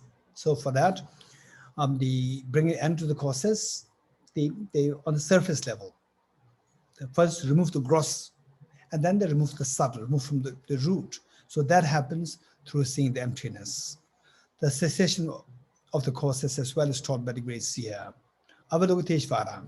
It is like this. So this is what the Buddha is teaching. This dependent arising is the Dharmakaya for all the Buddhas. So this understanding, Dharmakaya is the foundation, the fabric of all the Buddhas. Say Dharmakaya, it is like the space from which the cloud comes into being. From the cloud, you have the rain. From the rain, then the seeds are germinated and the harvest comes into being. So everything comes from the space. So space is the Dharmakaya, and from the space, the clouds come into being. The clouds are the Sambhogakaya and the Nirmanakaya. So this dependent origination, understanding of dependent origination in the context of the three levels, and ultimately, which curbs all the cause of negative, the negativities, is the wisdom of emptiness experience. So that emptiness experience is the Dharmakaya, is the foundation, is the fabric for all the Buddhas, for you to become a Buddha, for others to become Buddha. That is the basic fabric. So it says, this dependent arising is the Dharmakaya for all the Buddhas. One who sees dependent arising sees the Tathagata. So here, the Buddha taught it in the simple form. Say in the more extended form, the Buddha said, one who sees dependent arising will see the Dharma. One who sees the Dharma will see the Tathagata, see the Buddha. So what is dependent origination? The three levels, which we discussed earlier. What is the Dharma? Who sees dependent origination will see the Dharma. So this Dharma is a Dharma in the context of your realizations of the Eightfold Noble Paths, of the 37 harmonious paths of enlightenment, of the Nirvana you experience, of the Buddhahood that you experience. So these are all, all these realizations, they are the Dharma in this context. And whoever sees the Dharma will see the Buddha, which means then you will have the full awakening. Okay. Avalokiteshvara. If a faithful son or a daughter of a noble family builds, okay, now look at the stupa. What should be a stupa like? Stupa, each one of us. Why the stupa is so important? In the first place, stupa in general is regarded as the embodiment or as the symbol of the Buddha's mind. The stupa in general is regarded as taken as the symbol of the Buddha's mind. This is number one. So, which means that the stupa should be so elegant and so forth. No, according to your, according to your, the facilities that you can provide, accordingly you can build a stupa. It's not necessary that it should be so elegant. If you have no wealth, then you cannot build a stupa. No. So look what the Buddha actually taught by himself. He said that Avalokiteshvara, if a faithful son or a daughter of a noble family builds in a remote place a stupa the size of gooseberry fruit, a tiny gooseberry fruit, a very like a small thing, with a central pillar the size of a needle. So where in the stupa you put the mantras with the fillings, mantras, and mantra at the heart you have this the sacred the pillar or the sacred stick there. So where you write Om Hum. So that as like the size of a needle, a tiny size of a needle, central pillar the size of a needle, and a parasol on top of this. The parasol as a respect, the size of the flower of a bagula tree, just a small flower there as a respect. And what is inside? What makes this stupa precious? And inserts this verse of dependent origination. Ye dharma hetu prabhava, hetum tesham tathagato hevat, tesham jayo nirodha, evam vadi ma shramane soham. If you insert this verse there, in this, that is stupa. That is stupa. So whereas if you do have facilities or the financial strength to build more elaborate stupa, of course, then we have to pay respect as a sign of respect, make it as elegant. Whereas if you don't have these facilities, still you can create a stupa. But what's a real stupa is not the structure, it is the inside. What is inside? The mantra, Ye Dharma mantra. That makes the stupa. So this mantra, just write it there and keep it there, or recite it yourself, reflect on the meanings. That's a real stupa. Let's not forget it. So if possible, if you have space in your house or your backyard, if you have space, you can build some stupa, just fine. But remember that this stupa, what the Buddha is saying, is that the core of the stupa is this mantra. And this mantra is just lying there in the stupa, the physical structure stupa, and the mantra in your heart, you recite it. Ye Dharma mantra, you recite Ye with this tune or without tune, it's fine. This mantra recited, but reflect on the meanings and remembering the emptiness, remembering to share this with all the beings. That is the real stupa. That is so precious. So we have to know the real meaning of the stupa. The central pillar the size of the needle and the parasol the size of the flower of the bagula tree, and inserts this verse of dependent arising, which is the Dharma Dhatu.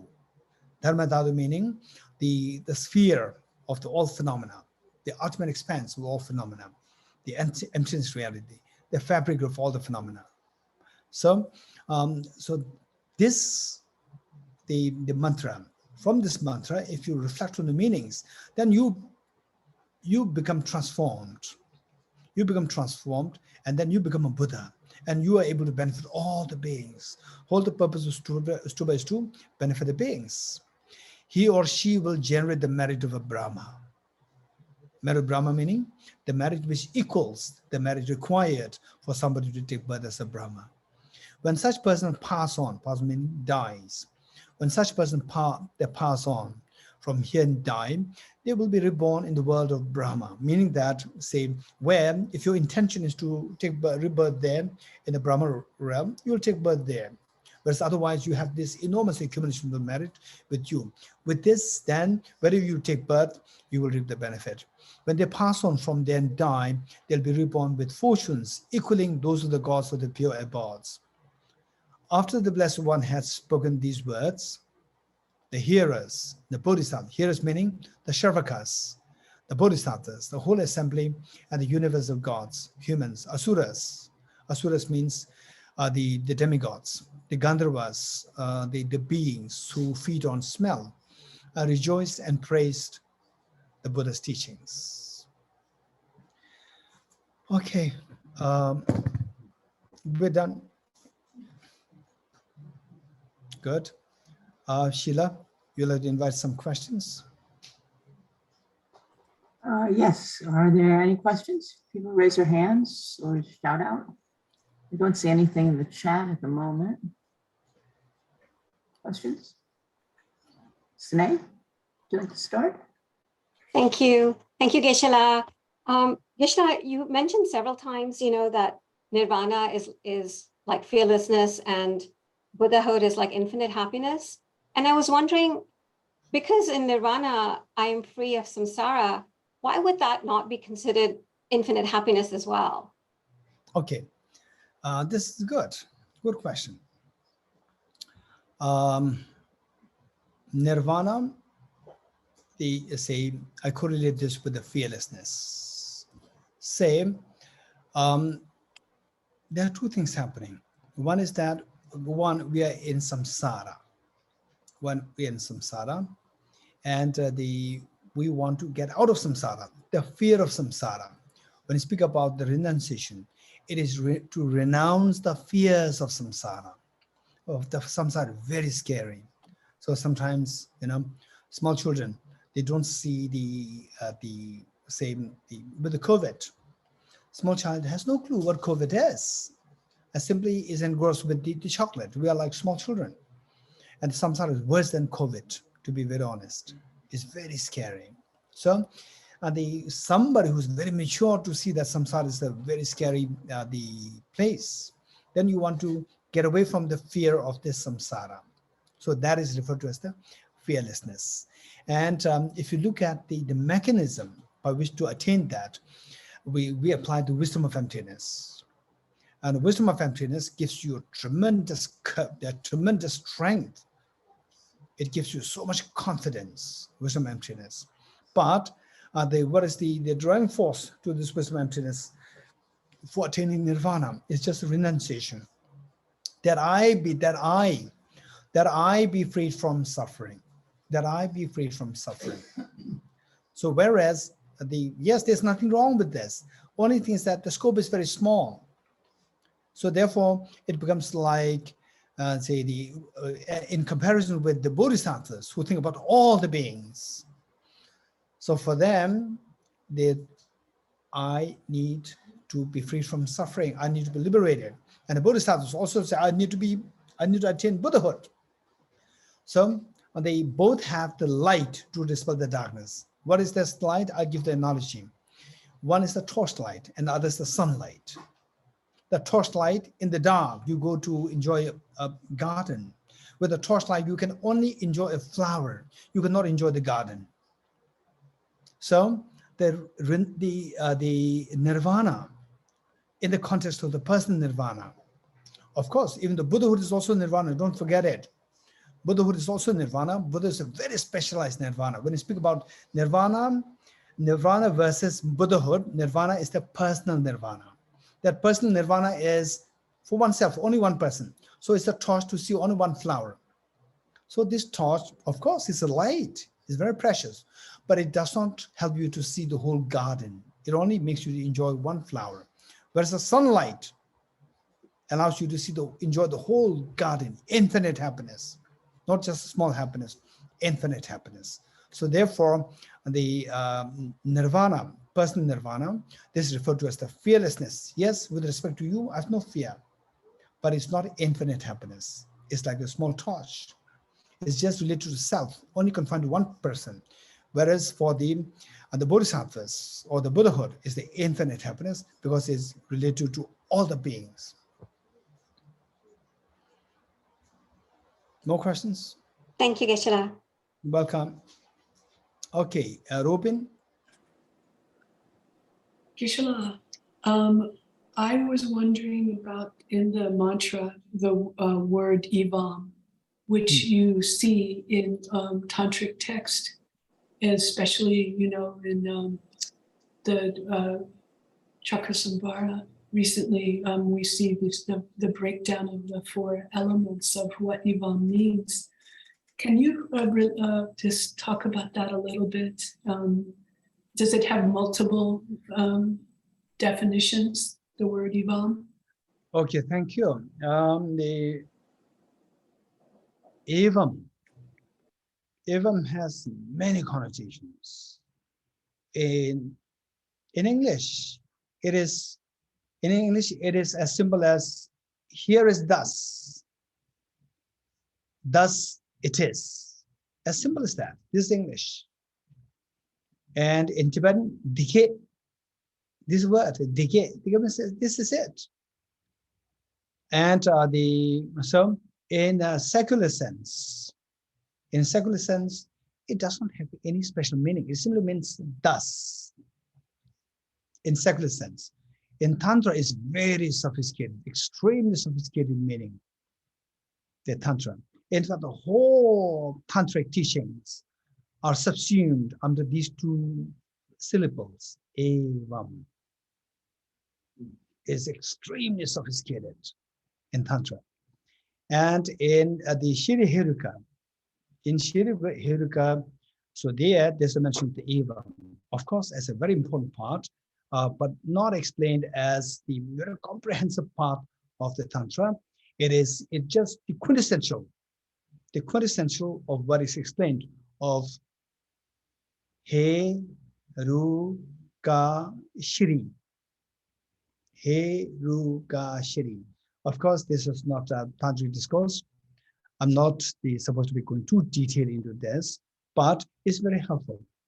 It's just the sacred name of a Buddha, sacred name of the particular the Tantric deity, the Tantric Buddha, Shri Heruka. So there, how the Buddhas they choose their names, even choosing the names is just for the benefit of the sentient beings. And how do we know that? So look at the meaning of this, Shri Heruka. Heruka Shri, Shri to the last. Heruka Shri. So there, the meaning of this, the E syllable of the name of this deity, the Buddha, Shri Heruka, we see so powerful. And in fact, if you can use this, just recite the Shri Heruka, but the sacred name of the Buddha, Shri Heruka, and then reflect on the meaning of each of these syllables every day. You will live an incredible impact of the imprint of the wisdom of emptiness conjoined with the subtle energy and the subtle mind within your mind stream, which is so precious. Okay, so let's say if you're interested, it is here in this book, which Sheila is sharing with you. So this book, anybody can download it for free. And don't expect this available on the Google, but Amazon. It's not on the Amazon. So it is exclusively published by Tibet House, Delhi. And if you want this, the copy, you can, without copyright, you can just download it for free. And you can request Sheila for that. She already has the soft copy of this. You can, okay. So there are several versions of this. And I'll show you where it is.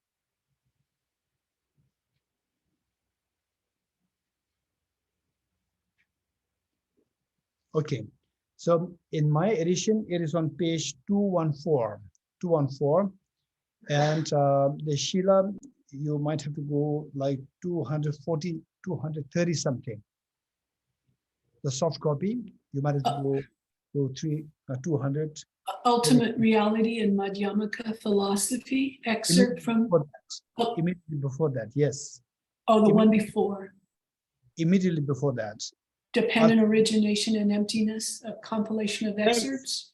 Just the page immediately before that. Just the page immediately before Ultimate Reality in Madhyamaka Philosophy. Okay. Yes, Geshe-la. You see that? Yeah, I have to roll down to find it. It is page, say in mine, page 214. 214. So few pages up, a few pages down. Okay.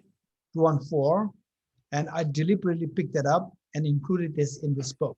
This is so precious for meditation and emptiness. Sheila, it might be on page 200. I think it's page 231 of the PDF, Sheila. Oh, 231. Okay, I'm going there. 231. Guru Puja? No. Oh, okay, just continue down, continue rolling down, continue rolling down. Are you talking to me? To- So is it this Yeah. Nagarjuna's in praise of Dharmadhatu? Is that what we're looking at? Just, okay, this word, page number 231. Okay, yes, you are there. Okay. Good. Okay. Okay, we are seeing this here. Okay, a little up. Up. Shri Hirivam. On the same page at the bottom, Sheila, 231. Yeah, over there.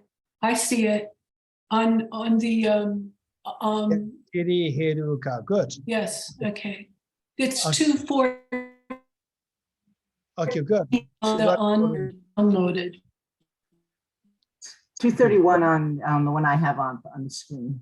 Yes, perfect. Okay. Okay. So let's say Shri Hiruka. This is the name, the sacred name of the Buddha, Buddha Shri, one of the emanations of the Buddha is the Buddha Shakti manifested himself in the form of Shri Hiruka, and the sacred name is chosen as Shri Hiruka. So what's up the meaning of that? The meaning is so profound. The Shri you keep it last. We have Hiruka Shri. The Acharya Chandrakirti, he taught the emptiness, referred to as the selflessness. And the selflessness he taught on two levels, selflessness of the person and selflessness of phenomena.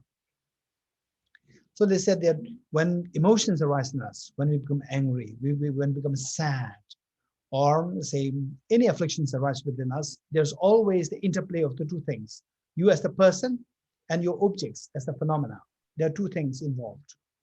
You as the person and the objects. So afflictions arise, or the emotions arise by the interplay of you as a person and the objects that you interact with as your phenomena. So the play of these two. So as long as you see yourself as truly real, intrinsically real, you see the object as the phenomenon as truly real, afflictions are bound to arise. So how to get rid of these afflictions altogether is by seeing the emptiness of the person, selflessness of the person, and then selflessness of the object other than you, with which you interact. So of the two things, duality there, first, you dissolve the object that you interact with, you see the selflessness of that, or the emptiness of this phenomenon, known as the selflessness of phenomena. It is described, He is the selflessness of phenomena, the emptiness of the mind, which is the source of everything. Say, all these phenomena that you interact with, they are nothing but a manifestation of your own mind. When you see the source of all the phenomena, the source of the mind as the empty nature, then this helps us to see the empty nature of all phenomena with which you interact. So that is indicated by the first syllable, He, emptiness of the phenomena. And then you dissolve the self. So from the two, self and the phenomena with which you interact, you see the first He symbolize the emptiness of the phenomena, selflessness of the phenomena. You dissolve this. Then the Ru, you dissolve the selfhood of the person. So of the two, person and the object, the phenomena, object is dissolved by seeing the emptiness through He. And Ru, the person is dissolved, selfless of person, you dissolve. So what is left there? Non-duality is left. Non-duality is left.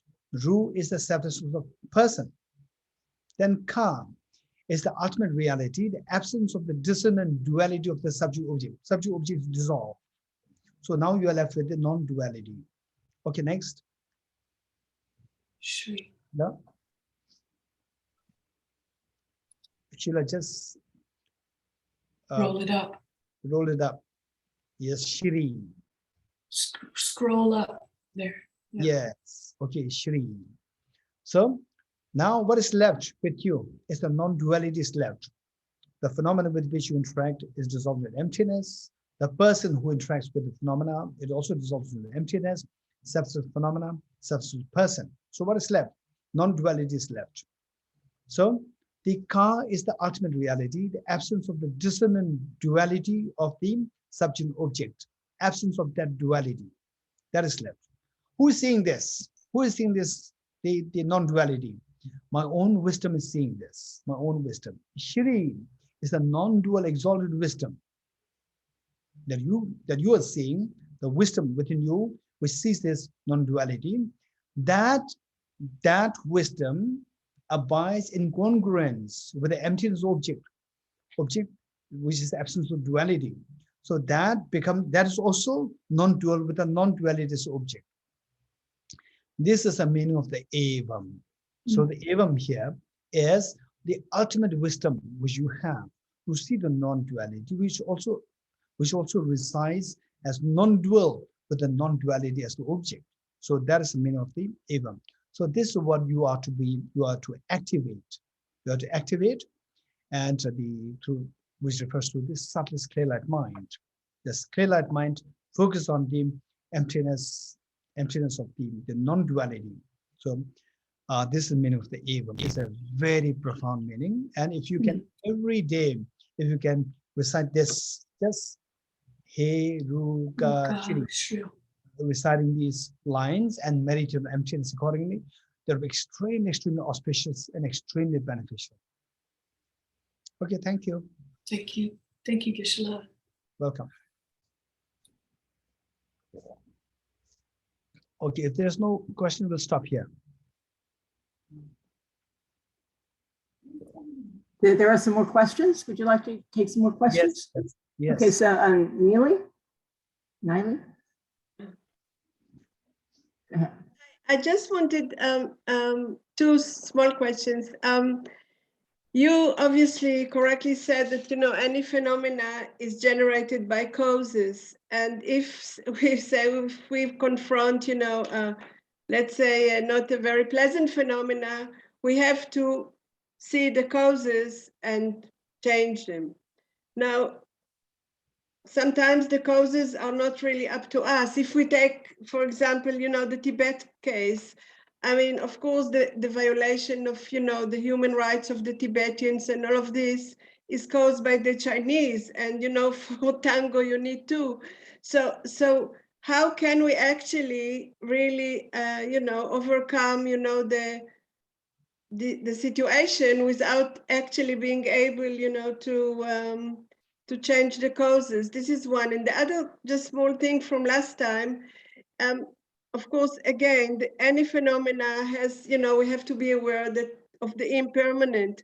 But you mentioned very nicely, you had these two carpenters in the Tibet House. One was really very sort of immersed in what he was doing, did a perfect job. And the other one did, a horrible job and you didn't like it. Now, the question is, if anything is really impermanent, what will really generate motivation of the creator to do, really to do a perfect job? Okay. Say, when you reflect on impermanence, first I'll give the answer to the second, and then we go to the first. Okay, thank you. When we reflect on impermanence, some people, they become very passive and very lazy. They get an excuse. What's the point of doing all these hardships? Anyway, that is impermanent, it will disappear one day. Yeah. Right? Why do you have to do PhD? Anyway, one day you will die and the PhD will disappear. Right? Why should I have to put all the effort? So they get excuse. So likewise for karma, many people, they see these as excuses. These are all the naivety. These are all the indication of they being naive, not getting a good understanding of impermanence. Impermanence, there are three kinds. One, impermanent phenomena whose continuum invariably stops. No matter what you do, their continuum stops. For example, 2021 invariably stopped. Nobody can stop it from the coming to an end. How many agree with me in a sense? Yes, and your youth, my youth, right? My hand used to be so beautiful when I was 7 years old. So now it's horrible, right? I cannot stop this beautiful hand from, from disappearing. I cannot stop it. So this is one class of impermanent phenomena. Number two class of impermanent phenomena is where, say, the impermanent phenomena whose continuum never stops. Let's not forget it. So this is where we need extensive studies. This is why I made this request that if you really want to, say, get rid of fears of life, if you really want to have the infinite happiness, if you're really fed up with samsara, then you have to study extensively. So there's second class of impermanent phenomena, where impermanent phenomena whose continuum never stops. For example, your mind, time, they never stop. They just continue. Although quantum mechanics, they talk about the Big Bang theory and the beginning of the singularity as the beginning of the universe. But there's a huge debate amongst the quantum physicists themselves. Some believe in single Big Bang, some believe in multiple Big Bangs. Okay, this is still debate. Overall speaking, time, self, mind, they don't have any beginning. Let's not forget it. And if I go further, even the electrons, protons, neutrons, they don't have any beginning. Let's not forget it. This is the second class of the impermanent phenomena. So simply because it's impermanent doesn't mean that it'll come to the end one day. So then why it is impermanent? Because within that, there's momentary change happening, involved. Momentary is involved within that. For example, let's say time. Time existed since time immemorial till now. But sometimes the time is very pleasant. Sometimes the time is very unpleasant. Within that, it's a change happening. As a time, it remains all the way down. Likewise, as a mind, it remains all the way down. But within the mind, you see the sometimes positive, sometimes negative, sometimes neutral. There's a change within. But as a mind, it continues all the way down. So there are three classes of impermanent phenomena. One, the next point that we need to know is that not all phenomena should be impermanent. Many people think that in Buddhism, everything is impermanent. This is not true. Again, this is a naivety. We have to learn that if you really want to, in just very casual talk, it's fine, everything is impermanent. But if you want to be very precise, it's not that everything is impermanent. There are composite phenomena and non-composite phenomena. The Buddha taught all composite things are impermanent. Buddha did not say everything is impermanent. Only the composite phenomena are impermanent. The non-composite phenomena that are not impermanent, they're permanent. Okay, I don't want to go too much in detail. If you want to study this, come to Tibet House. Nalanda Master's course, Nalanda Diploma course, they're all there. Yeah.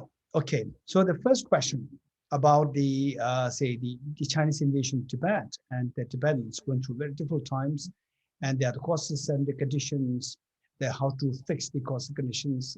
Okay. For example, Buddhahood. Buddhahood is also something, for example, saying your enlightenment, you become a Buddha, is also a result of the causes. You have the Buddha nature. Why they say, why can't we create this Buddhahood right now? So we need to think of the results. Some results can be created instantly. For example, food or instant noodle. We can have it very instantly. But say house, or say the change in the whole education system, this will take a long time. So impermanent phenomena, dependent origination, say where the dependence on the causes, the results are given rise to. These results, some results will take into effect only after a long time. Some results can take into effect very quickly. So when it comes to a nation, this is not that easy. It involves a lot of karma. It involves so many people and two sides involved.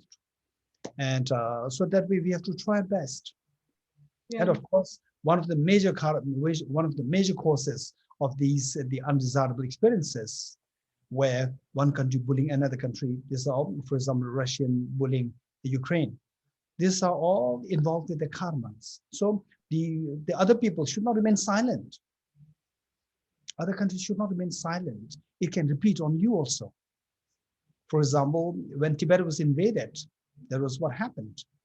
What happened, and everybody was remaining silent. Now look, expansionism happening, where everybody's disturbed. Australia, Philippines, Japan, Hong Kong, Taiwan, India, and Vietnam, Korea, everywhere, everybody's disturbed. When the first spark started to Tibet, if the world come together, stopped it, this expansion would not have happened. This was a failure of the world. Yeah. And now, because of this, world is suffering. It's not Tibet. Yeah. Good. Thank you very much. Thank you. Welcome. So thank you, Geshe. It's 12:30. I'm wondering if we should do dedications. Okay, yes. Yeah, we have another class following this.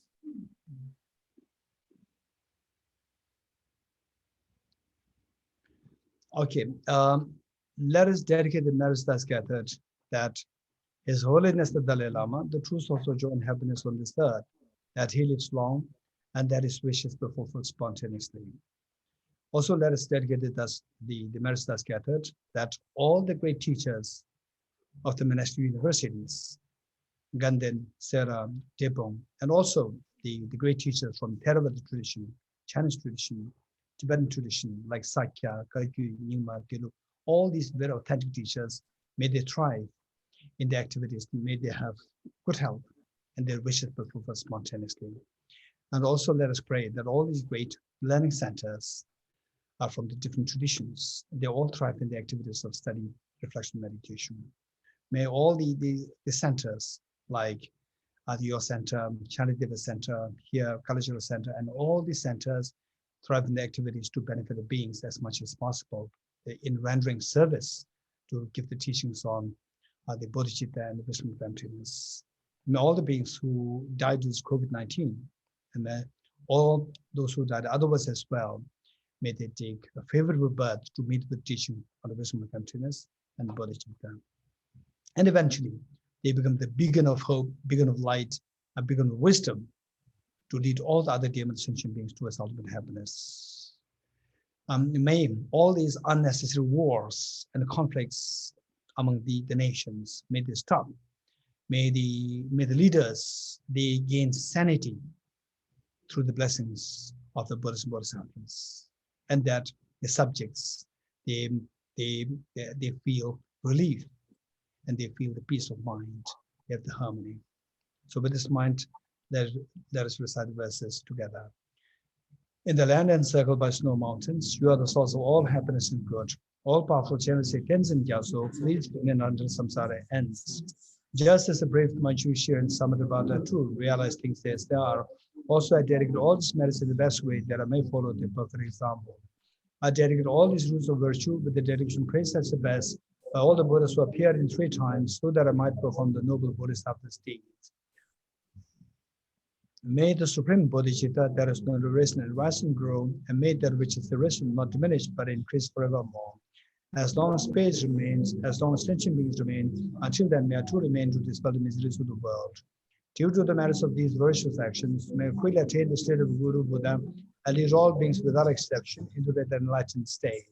I dedicate the merit thus gathered towards realization that is in the prayers of all the Buddhas and the Bodhisattvas of 3 times, and to the upholding of the Dharma of teaching and realization. May I in all lives, through the force of this merit, never separate from the 4 wheels of the Mahayana vehicle, and accomplish all the stations of the path, renunciation, bodhicitta, virtue, and the 2 stages. With the wish to free all beings, I shall always go for refuge to the Buddha, Dharma, and Sangha until I reach enlightenment. Inspired by wisdom and compassion, today in the Buddha's presence, I journey the mind of full awakening for the benefit of all sentient beings. I go for refuge to the Triple Gem. I confess the negativities individually. I rejoice the virtues of all the beings. I hold the precious Buddha in my heart. By the power of practicing and supplicating to you, may all be free from sickness, poverty, and conflicts, and may Dharma and auspiciousness proliferate in all the places where we abide. A path of union and emptiness and compassion is loosely explained by the precept of both the Dharma and the beings of the land of snows. Where the Lord is holding Tenzin Gyatso, we supplicate you that you wish to fulfill spontaneously. May the operations of evil thoughts and deeds of the negative forces of humans and non-humans who have a menace through perverted prayers against the teachings of Buddhas be truly vanquished through the power of the truth of the three jewels. In all my lives, never separated from perfect gurus, I enjoy the magnificent Dharma by completing the qualities of the stations on the path and quickly attain the state of Vajradhara. Throughout my future lifetimes, may I always be guided by the Manjushri and be able to uphold the Dharma in general and the teachings of independent notions in particular, even in the course of my life. Eata Om Gate Gate Paragate Parasamgate Bodhisattva Om Gate Gate Paragate Parasamgate Bodhisattva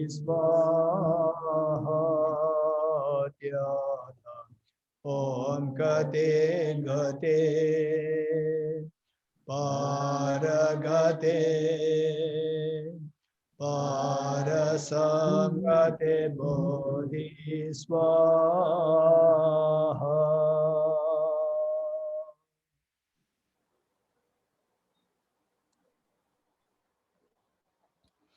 Okay, thank you, Sheila. Thank you, all of you.